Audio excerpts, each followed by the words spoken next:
compagnonnage entre le conseil départemental de Bignona et le département de Savoie dure depuis bientôt 2 ans. Mais depuis la signature de la convention de partenariat entre les deux institutions en mi-2016, beaucoup de choses ont été faites, notamment dans le domaine de la protection de l'environnement. Nous avons commencé déjà à dérouler le projet en 2016 par d'abord l'identification des besoins au niveau des communes, mais aussi au niveau des forêts. Mais surtout, c'est la pépinière, de constituer une pépinière départementale et aussi faire une identification des espèces en voie de disparition comme le bouilli, le ditar, verne, pour travailler en étroite collaboration avec les communes pour replanter et donner vraiment une autre vitalité à nos forêts. Des fonds avaient été dégagés pour le financement d'activités de reboisement dans toutes les 19 communes du département avec un plan de suivi permanent pour rendre utile ces gros investissements. L'objectif est d'améliorer considérablement les conditions de vie des populations et répondre efficacement à la menace des changements climatiques. 4 grandes forêts classées. Nous avons signé une convention non seulement avec le conseil départemental, mais dans le cadre de la protection, en tout cas de nos forêts qui ont vraiment été toujours victimes du pillage, surtout de nos frères et sœurs de la République sœur de la Gambie.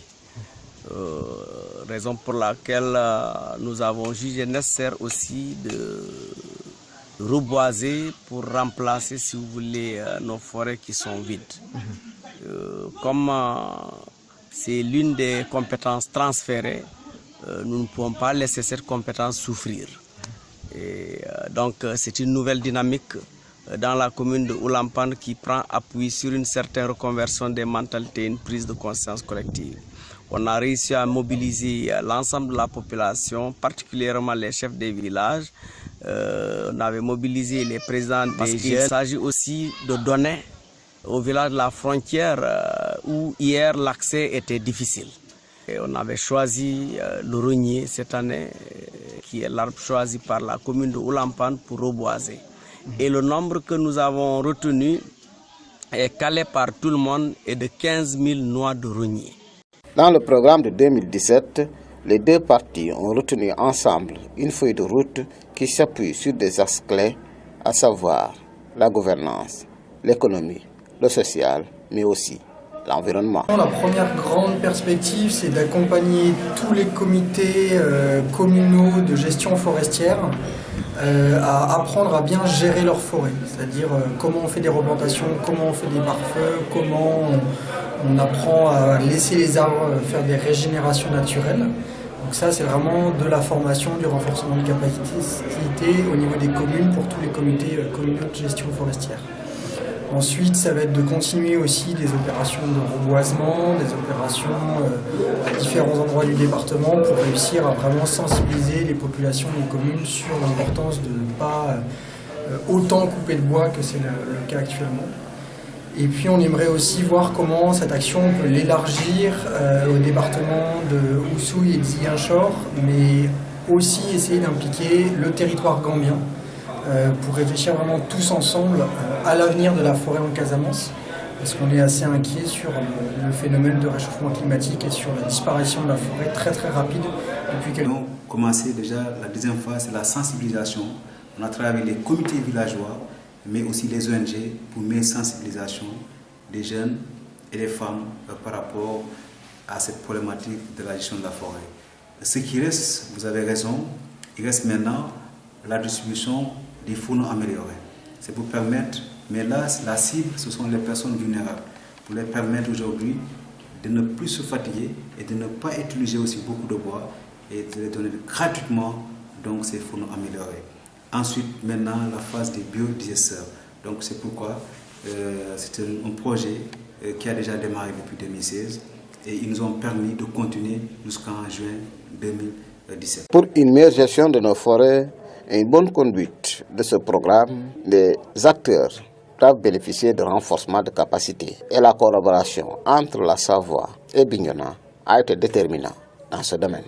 Dans ce projet, il est prévu un renforcement de capacité des agents des eaux et forêts de Bignona. Déjà, nous l'avons fait, c'est déjà en amenant les agents des eaux et forêts de Bignona à la Savoie. Ça nous a coûté quand même pour qu'ils aillent voir comment les gens travaillent à la Savoie, pour qu'ils soient formés sur les plans d'aménagement forestier et qu'ils comprennent aussi la méthode de travail.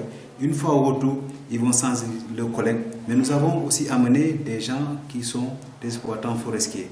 Donc dans cela, c'est ça que j'ai oublié. Mais le projet permet aussi de réparer le camion-citerne des eaux et forêts, mais aussi doter les agents des eaux et forêts de Bignona des moyens supplémentaires d'intervention, mais aussi de fourniture informatique et aussi et d'autres, donc des renforcements de capacité de ces agents. Ce dispositif de coopération est bien apprécié par le service des eaux et forêts. En tout cas, c'est une bonne opportunité pour nous, en tant que service étatique du Sénégal, de recevoir des experts forestiers afin d'échanger sur le mode de gestion des forêts, de nos forêts, mais aussi de leurs forêts. C'est en échangeant qu'on peut s'améliorer.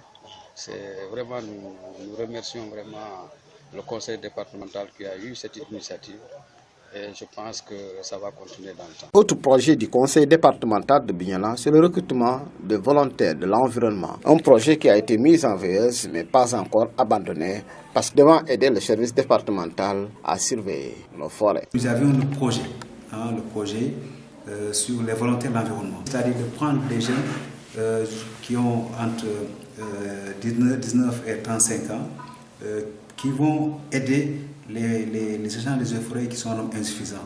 Au demeurant, la volonté des deux parties est clairement affichée. Aller de l'avant ensemble pour le bien-être des populations. Pour y arriver, Mamina Camara invite les responsables des communes à s'approprier la démarche et le contenu des différents axes de la coopération, notamment dans le domaine de l'environnement, pour une meilleure participation au profit des populations pour lesquelles ils ont tous été élus.